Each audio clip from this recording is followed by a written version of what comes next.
You know that number that keeps you up at night? $500,000.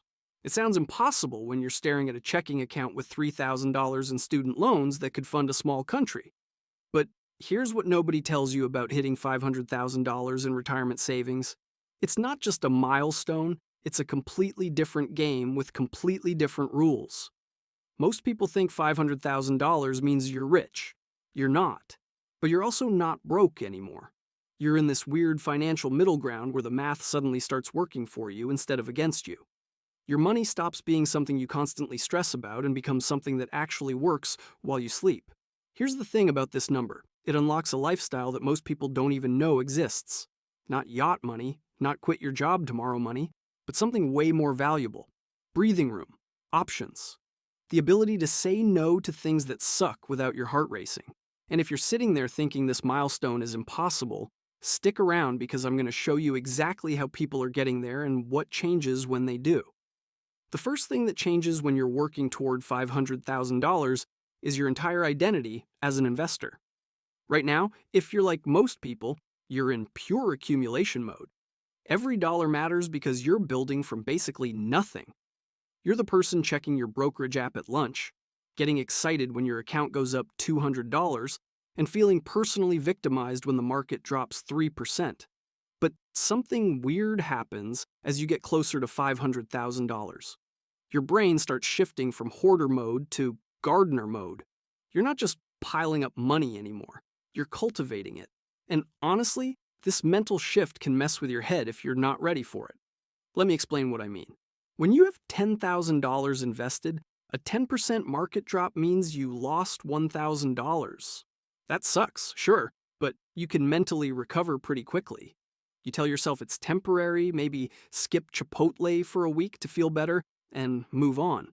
But when you're approaching $500,000 and the market drops 10%, you just watched $50,000 evaporate. That's more than most people make in an entire year. That's a down payment on a house. That's gone in a single bad week. This is where people completely lose their minds and make terrible decisions. They panic sell, they move everything to cash, they convince themselves the entire financial system is rigged. But here's what you need to understand. At $500,000, you're finally wealthy enough that market volatility becomes noise instead of a crisis. Yeah, $50,000 sounds insane when you say it out loud, but it's 10% of your portfolio. And if you've been investing long enough to accumulate $500,000, you already know that 10% swings are just part of the deal.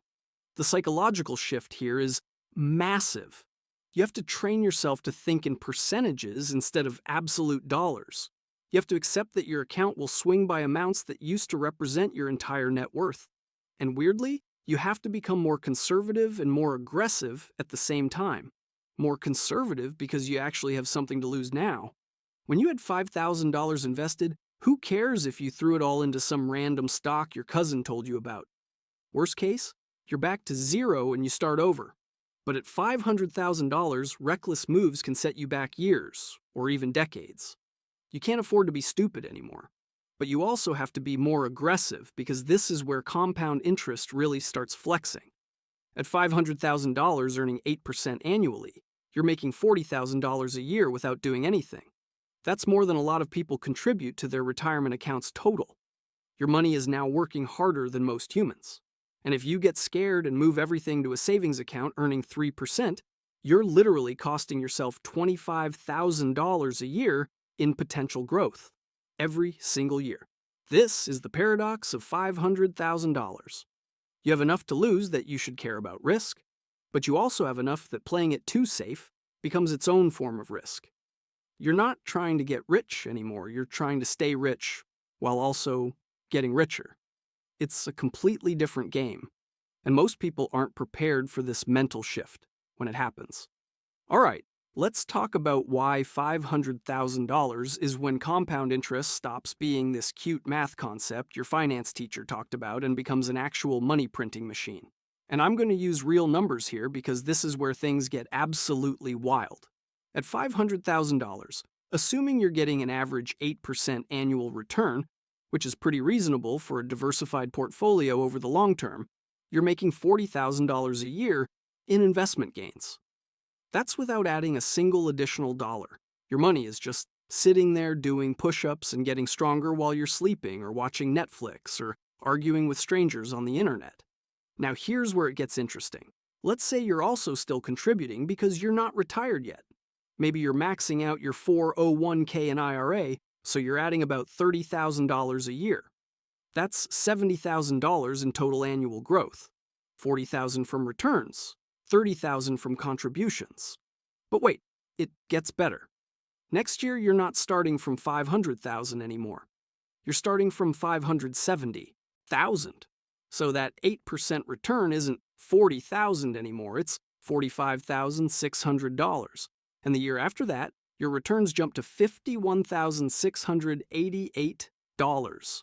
You see what's happening here? Your returns are growing faster than your contributions. The money you're not even touching is working harder than the money you're actively adding. This is the inflection point that most personal finance gurus don't talk about. Everyone loves to preach about the importance of saving and contributing. And yeah, that stuff matters when you're starting out. But at $500,000, your investment returns start to dwarf your contributions. The snowball you've been pushing uphill for years suddenly crests the peak and starts rolling downhill, picking up speed and mass on its own. Let me put this in perspective. If you started investing at 25 with $0 and contributed $6,000 a year, it would take you about 15 years to hit your first $100,000, assuming that same 8% return. 15 years of grinding, sacrificing, watching your account slowly creep upward like a snail climbing Mount Everest. But once you hit $500,000, you can go from $500,000 to $600,000 in less than 3 years, even if you stopped contributing entirely. That's the power of compounding at scale. Your money becomes this self-sustaining organism. It feeds itself, grows itself, multiplies itself. You're no longer the primary driver of your wealth. Your existing wealth is. And here's the kicker. Most people never get to experience this phase because they either give up too early or they reach this point and immediately start pulling money out for lifestyle inflation. They finally hit $500,000 and decide they deserve a boat or a vacation home or a luxury car lease. And look, I'm not here to tell you how to live your life, but understand that every dollar you pull out at this stage costs you way more than $1. It costs you all the future growth that dollar would have generated. Here's something nobody prepared me for when I started learning about financial independence. The real luxury of having $500,000 in retirement accounts isn't what you can buy. It's what you can refuse. Think about your job right now. Maybe you like it, maybe you tolerate it, maybe you actively hate it, but you show up anyway because you need the paycheck. That's the reality for most people. You're trapped in this weird hostage situation where you trade your time and sanity for money, because the alternative is not being able to pay rent or eat food. Not exactly a position of strength. But when you're sitting on $500,000 in retirement savings, something shifts. You're not financially independent yet. Let's be clear about that. You can't just walk away from your income and live off your investments forever. At least, not comfortably. But you do have something incredibly valuable. You have options. Let's say your boss asks you to work this weekend for the 3rd time this month. Before, you'd probably say yes, because you're worried about looking like you're not a team player, or maybe you're concerned about job security, or you just don't feel like you have the leverage to push back. But with $500,000 sitting in your retirement accounts, that conversation changes. You can say no. And if your boss doesn't like it, and if that somehow puts your job at risk, you have a cushion. You have time to find something better. You're not going to be homeless next month if things go sideways. Or maybe you've been thinking about switching careers entirely. You've always wanted to try something different, but it would mean taking a pay cut or starting over at the bottom of a new field. That's terrifying when you're living paycheck to paycheck. But with $500,000 invested generating $40,000 a year in returns, you can afford to take that risk. You can take a lower-paying job that you actually enjoy because your investments are covering part of your future lifestyle. You're not betting your entire financial future on one decision anymore. This is what financial advisors mean when they talk about walking away money. It's not necessarily enough to walk away forever, but it's enough to walk away from situations that aren't working for you. Bad job, toxic workplace, career path that's making you miserable. When you have $500,000 invested, You're no longer making decisions purely out of financial desperation. You're making them from a position of choice. And honestly, this might be the biggest lifestyle upgrade of all. It's not about buying fancy things or impressing people on Instagram. It's about reclaiming control over your own life. It's about being able to say no without your heart racing. It's about knowing that if everything falls apart tomorrow, you'll be okay. Not rich, not set for life, but okay. You have time, you have options, you have breathing room. That psychological freedom is worth more than any car or vacation or designer whatever. It changes how you walk into every room, every conversation, every negotiation. You're no longer desperate, and people can feel that. And weirdly, when you stop needing things so badly, they tend to come to you easier. Now, let's talk about something that sounds boring but will literally save you hundreds of thousands of dollars over your lifetime. Taxes. I know, you'd rather watch paint dry. But when you're working toward $500,000 in retirement savings, tax strategy stops being optional and becomes absolutely critical. Here's what most people don't realize. The difference between someone who hits $500,000 at age 50 and someone who hits it at age 45 isn't always about earning more money or getting lucky in the market. A lot of times it's about tax efficiency. And I'm not talking about sketchy loopholes or hiding money in the Cayman Islands. I'm talking about legitimate strategies that the government literally created for you to use. Let's start with the basics. When you're early in your career making $50,000 a year, throwing everything into a traditional 401k makes perfect sense.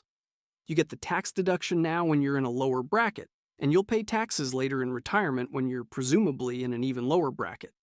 That's the theory anyway. But here's where it gets interesting. As you accumulate wealth and approach $500,000, that assumption might be completely wrong.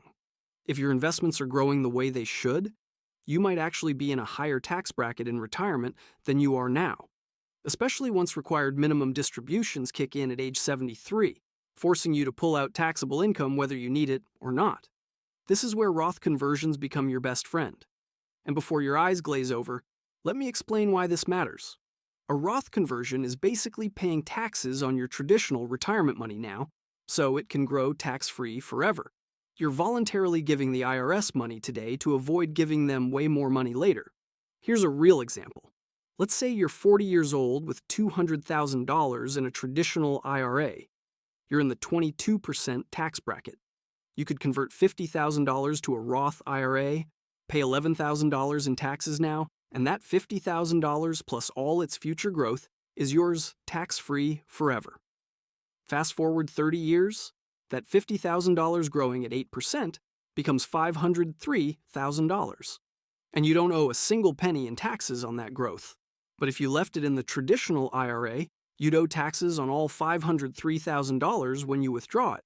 At a 24% tax bracket, that's $120,720 in taxes. You just saved yourself over $100,000 by being strategic about when you paid taxes. The key is doing these conversions in years when your income is lower. Maybe you're between jobs. Maybe you had a down year in your business. Maybe you're strategically taking time off. These are golden opportunities to convert chunks of your traditional retirement money to Roth at lower tax rates. Another strategy that becomes critical at this level is tax loss harvesting. This is where you sell investments that have lost value to offset gains from investments that have made money. Sounds complicated, but it's actually pretty simple. Let's say you made $20,000 on one investment but lost $10,000 on another. Instead of paying taxes on the full $20,000 gain, you can offset it with the loss and only pay taxes on $10,000. And here's the beautiful part. You can use up to $3,000 in losses each year to offset your regular income, and any extra losses carry forward to future years. This stuff adds up fast when you're managing a portfolio approaching $500,000. The bottom line is this. Getting to $500,000 isn't just about saving more and investing smart. It's about keeping more of what you earn by being strategic about taxes. Every dollar you save in taxes is a dollar that can compound and grow for decades. And over a lifetime, that difference is massive. Here's where things get absolutely insane.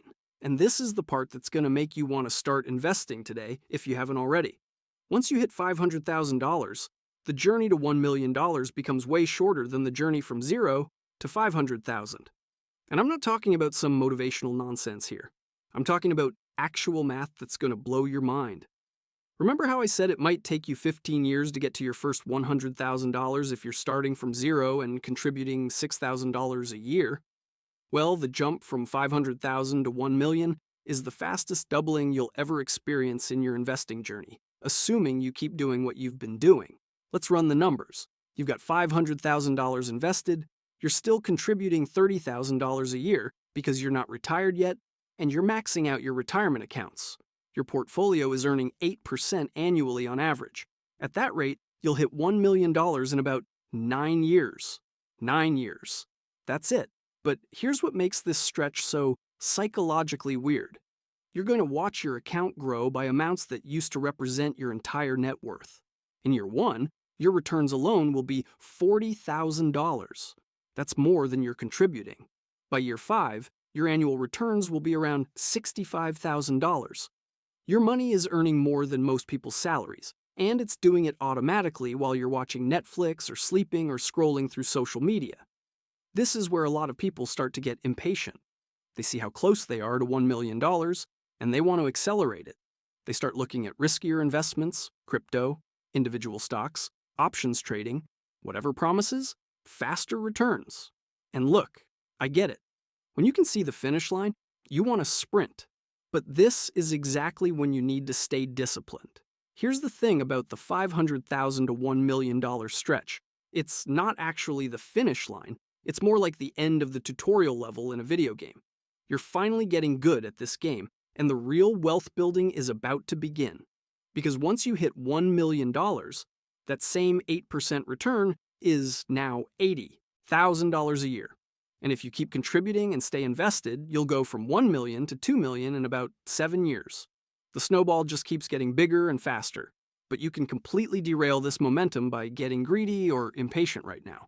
I've seen people hit $500,000 and immediately start making stupid decisions because they think they're invincible.